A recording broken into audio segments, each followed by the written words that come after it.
Hi everyone, welcome back to सरकारी नौकरी वाले बाबा। I am Dhananjay. आईटीबीपी की तरफ से आपकी एएसआई स्टेनोग्राफर की वैकेंसी आपकी आई हुई है। मैंने आपको कल एक शॉर्ट नोटिफिकेशन मैंने आपको दिखाया हुआ था। अभी मैं पूरा आपको बताऊंगा किस तरीके से यहाँ पे रिटर्न एग्जाम होगा, क्या क्या फिजिकल क्राइटेरिया जो है यहाँ पे रखा गया है। सबसे इंपॉर्टेंट चीज मैं आपको बता दूं कि यहाँ पर जो एएसआई स्टेनो की जो जॉब होती है वो उसकी जो सैलरी होती है वो आपकी लेवल 5 की सैलरी होती है। और लेवल 5 मतलब 2800 ग्रेड पे की सैलरी होती है। अगर आप ओवरऑल बात करोगे तो आपकी जो इन हैंड सैलरी बनेगी जाके यहाँ पे तो लगभग आपकी 49,000 के आसपास एक्स टीम बनेगी, आपकी 45,000 आपकी वाई टीम बनेगी और लगभग आपका 43 या 42 के आसपास आपकी जेड सिटी में आपकी सैलरी जो है वो आपकी बनेगी। और लेवल 5 जो सैलरी है अभी तक के जितने भी स्टेनोग्राफर है जो आपके ग्रेड टी वाले स्टेनो में है, जैसे उनमें उनकी लेवल 4 की रहती है तो उनकी इससे कम रहती है। तो यहाँ पर आपकी जो सैलरी वो बहुत ही जबरदस्त होने वाली है।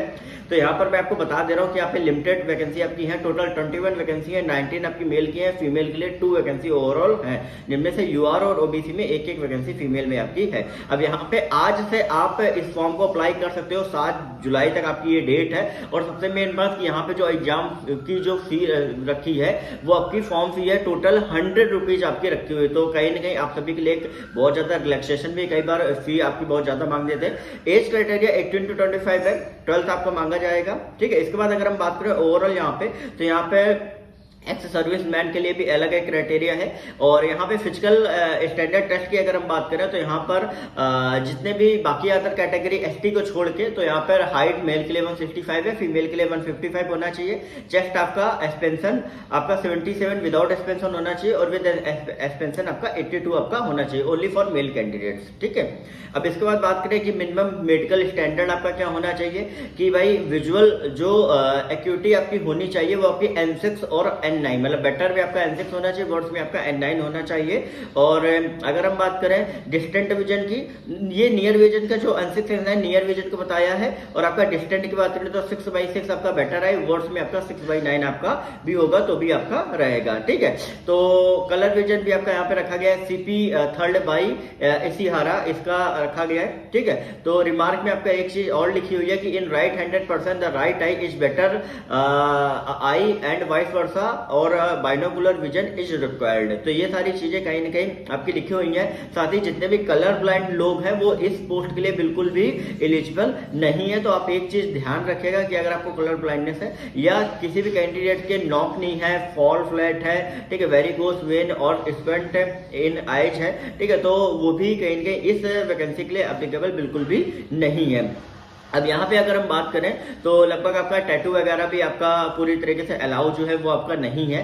ठीक है, अब इसके बाद बाकी आगे बढ़ते हैं तो यहाँ पे देख लेते हैं कि फेज 1 जो आपका होगा वो आपका फिजिकल इफिशियंसी टेस्ट आपका होगा।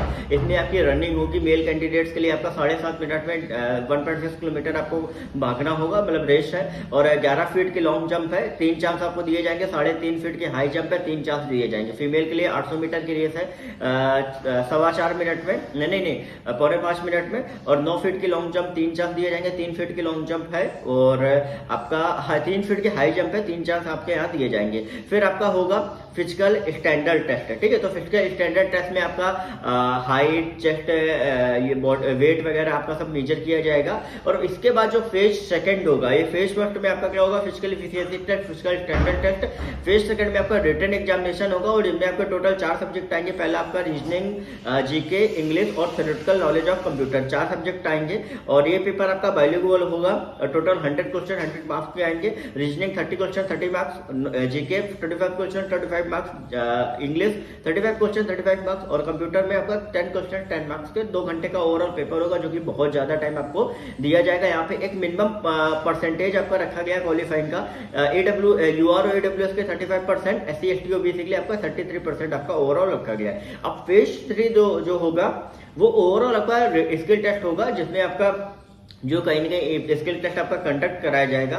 मेरिट लिस्ट फिर आपका बनेगी जाके, ठीक है, क्योंकि मेरिट लिस्ट के बाद फिर आपका शॉर्ट लिस्ट किया जाएगा भाई कितने ऐसे कैंडिडेट हैं जो फाइनल डॉक्यूमेंट वेरिफिकेशन के लिए आपको बुलाए जाएंगे। तो फेज 4 में आपका डॉक्यूमेंट वेरिफिकेशन आपका जो है वो आपका लगभग कंडक्ट जो है वो आपका कराया जाएगा। और एक चीज ध्यान रखिएगा कि जितने भी सर्टिफिकेट जैसे ओबीसी का नॉन क्रीमी लेयर ये सब रहता है, ठीक है, ये सारे सर्टिफिकेट आपका जैसे ईडब्ल्यूएस का आपका रहता है, ये नोटिफिकेशन जो आपका लास्ट डेट 7 जुलाई है उसके पहले आपके सारे डॉक्यूमेंट्स आपके होने चाहिए। उसके बाद आपका मेडिकल एग्जामिनेशन आपका होता है, ठीक है। मेडिकल एग्जामिनेशन में आपका चेक होती है सारी चीजें, ठीक है। रिव्यू मेडिकल एग्जामिनेशन भी आपका यहाँ पे अलग से कंडक्ट कराया जाता है। तो ये सारी चीजें जो है वो आपका कंडक्ट होके फिर फाइनली आपका जो ज्वाइनिंग है वो प्रोसीजर आपका ज्वाइनिंग का कंप्लीट जो है वो आपका कराया जाता है। तो मे भी जितने भी स्टूडेंट्स जो कहीं ना कहीं डाउट में थे, तो ऑलरेडी एक डिटेल्ड नोटिफिकेशन मैंने टेलीग्राम ग्रुप पर भी डाला हुआ है, वहां से जाके आप एक एक चीज अपनी अपनी कैटेगरी में आप जाके देख सकते हैं। बाकी चैनल को सब्सक्राइब करते रहिएगा, टेलीग्राम ग्रुप को ज्वाइन करना मत भूलिएगा, लिंक डिस्क्रिप्शन में दिया गया, वहीं पर ही आपको पीडीएफ इसकी भी मिल जाएगी। हेड कांस्टेबल की वैकेंसी की भी मैंने वहां डाल दी है, जाके एक बार आप चेक कर सकते हैं।